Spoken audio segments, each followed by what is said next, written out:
Hey, howdy, hey, you're on with the Juice Man, and this is Boat Game. Now, I've got Azure Lane Atago on the screen right now, because this game is going to be a demonstration of how I play the Atago. So, without rambling on, take a second to check out the commander if you want. Pretty standard Japanese cruiser build for it, and let's just get straight into the game. So, I've got a game for you guys here. We're on the Greece map, and we're top tier, which is always nice. So, a lot of people, when they play the Atago, they'll play it strictly as a kiting cruiser.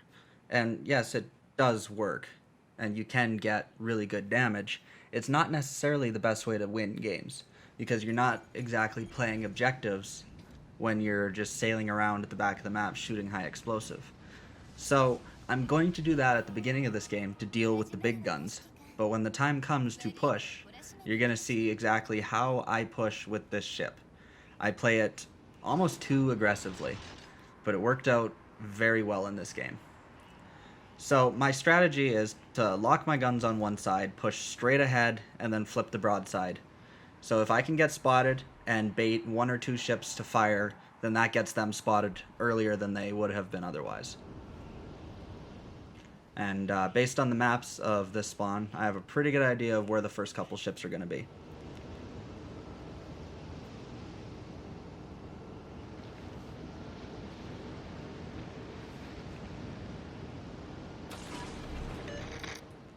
Put a plane up, see if we can get a little extra spotting. And the first target has been spotted, the hood. And as we spot the hood, we are ourselves spotted. So it's time to cross the T and turn away and start quote-unquote kiting. We've got a Suzuya and a hood right now to deal with. The Suzuya is actually, in my opinion, a bigger threat than the hood, because the hood shells only reload every 30 seconds and aren't too bad to dodge, but the Suzuya, with its 5 or 6 second reload, it's a lot harder to dodge the shells when they're coming at that frequency. But fortunately, he decided to go behind the island, giving me free reign to shoot at the hood and the Bismarck. And you'll notice right now I'm sitting pretty much broadside to this hood. And that's why Ingenious, in my opinion, is such a crucial skill to have for a playstyle like this.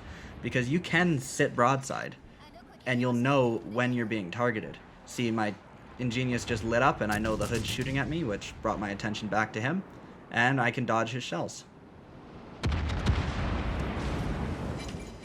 And we're 2 minutes into the battle now. I'm already on 25,000 damage and counting off some fires on the hood. And this, in my opinion, for a ship like this, is a good way to get the big guns off the board early. Because if they don't know what they're doing, they'll just keep sailing directly into you, and they'll stay in your range and be more or less easy to farm with high explosive.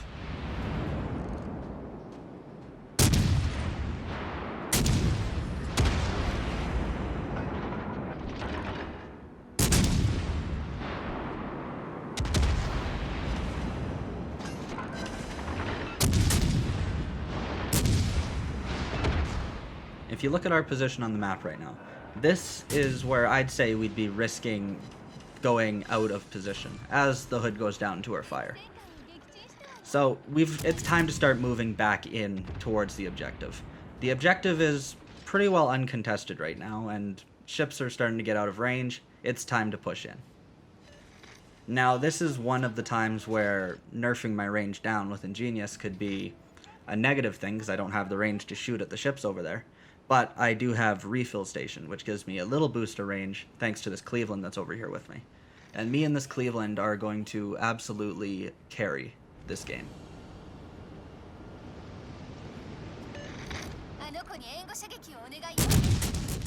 Get shots out on the Bismarck.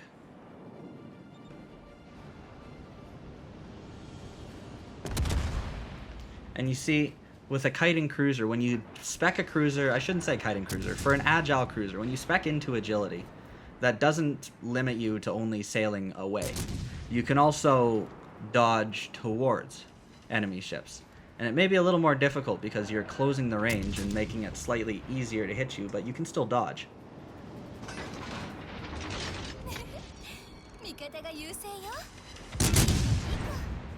You'll see what I'm doing here is target selection. I've got, you know, shots out in one place and then change my mind, shoot shells out somewhere else, and back to the Bismarck, flip to the Richelieu. Just keep fire on everything. It's more or less suppressing fire.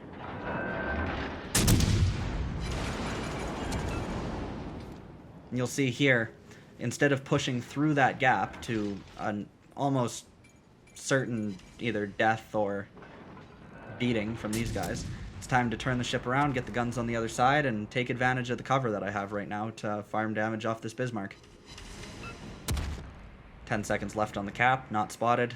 I should be able to take it with very little issue.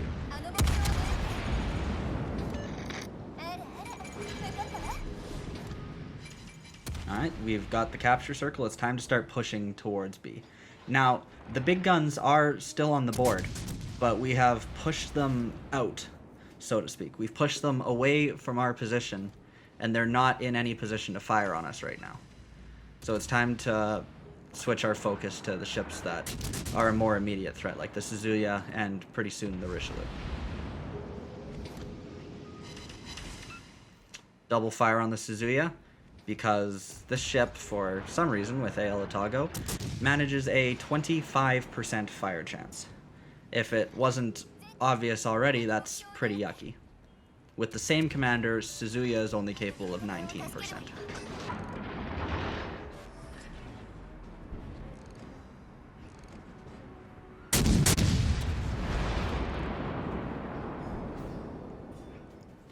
Now, right now, we are showing broadside to the Suzuya, but I had some confidence that Suzuya would have high explosive loaded, which he absolutely did.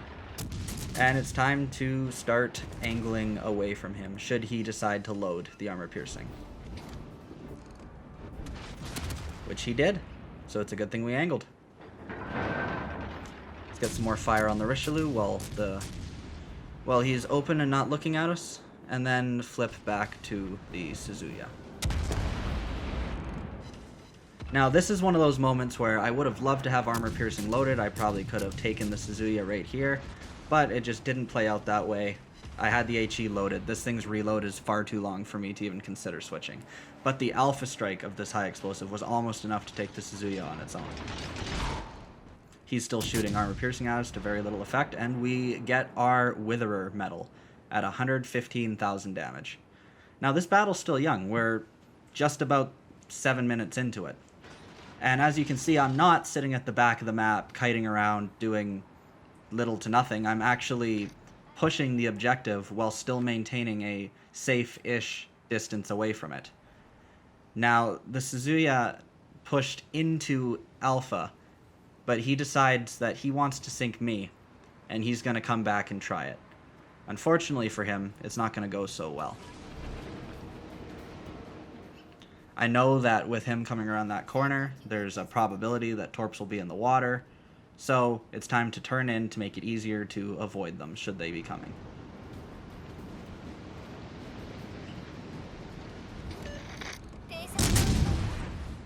Lo and behold, my prediction was correct. There's the Suzuya, and we make the switch to armor piercing.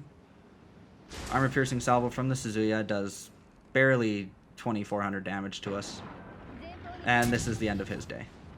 There's the torpedoes and our high caliber medal with the death of the Suzuya. Now it's our 2 battleships, 2 cruisers, and destroyer versus their 2 destroyers and a battleship. I'm on 2 kills, and I've got it in my head right now. If I can go find those destroyers and then finish off the Bismarck, there's a Kraken to be had. Spoiler alert. It's going to be a heartbreaker, boys. We've still got a pretty sizable chunk of hit points at this time. We are pushing into the B cap to secure it for our team, and also sailing in the general direction of those 2 destroyers.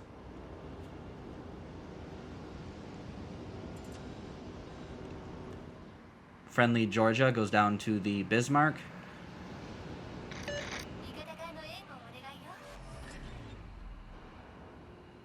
And you see me pinging the Benham, and then pinging the location of the Bismarck.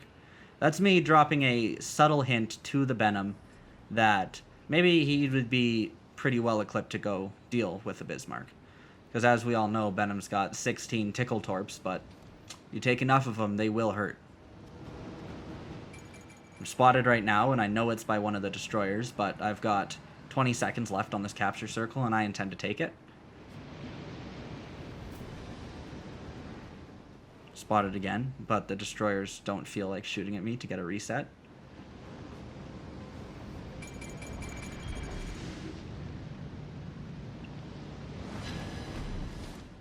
And that's our second capture of this game. A solo capture, too.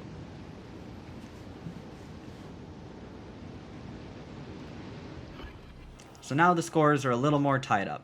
It's our 2 cruisers and the destroyer versus their 2 destroyers and the battleship. I push the corner and get immediately spotted again. Ingenious coming in clutch. When it shows you the number, that means they're targeting you with their guns. But when it flicks off, it means they fired torps at you. See, I was being a bit of a dummy at this point, and this is a teachable moment in which I potato. I know the destroyers are fairly close to me. I know that they've launched torps at me, and I completely neglect to hit my hydro, which almost cost me this game. I see the torps, and yeah, it's too late. I might have been able to dodge that, but I just wasn't super aware of what was going on at that moment. I thought the destroyers would be farther away, like trying to shoot torps at me sort of max range, and I should have hit the hydro earlier. Simple as that. I'm going to take a blind fire at the Kagero and hit him with 7 shells. Just a reminder that because you're in a smoke screen, shooting your guns doesn't mean you can't be damaged. And I really want to take a shot at that Bismarck and secure that kill, but I just can't. I got 2 destroyers right in front of me that I got to deal with. I got torps incoming from the Benham that I can thankfully avoid. And you just see what this high explosive can do, even to a destroyer, as I secure my Confederate medal and absolutely blast this Benham. Now, Cleveland is trying with all his heart to take this one from me, but it's not going to happen. Unfortunately, right as I'm getting my guns around for the Bismarck, Cleveland takes him down for what could have been my 5th kill, but GG to him. Him and I carried this entire game. What can you do, right? I can't be greedy. I had a pretty good game. Witherer, Confederate, Dreadnought, High Caliber, 3,948 base experience, 140 plus 1,000 damage. It was a good game. And that game just goes to show that just because you're in an agile cruiser, you don't have to kite. When the time comes to push, you need to be able to recognize that you're the one that needs to make that push. And it'll help you win a lot more games when you can recognize those situations, where staying at the back of the map and losing cap circles and leaving cap circles red will end up just being a detriment. So I hope you all enjoyed this video. I haven't actually recorded a post commentary in 5 or 6 months at this point, so please go easy on me. I'm going to start doing these a little more frequently, and hopefully they get a little bit better. I just thought maybe if the game was good enough, people wouldn't be too miffed about my terrible commentary skills. But thank you all for watching. If you enjoyed the video or like my voice for some reason, feel free to hit the like button. And if you want to see more like it, hit the subscribe button. We're making the push for CC right now. Hopefully we get it. Odds are not in my favor, but I really hope I get it. That would be pretty cool. And then I'll be doing a lot more post commentaries when I'm doing reviews on new ships for you guys. So, I'm rambling. This has been the Juice Man, and I'm out. Peace.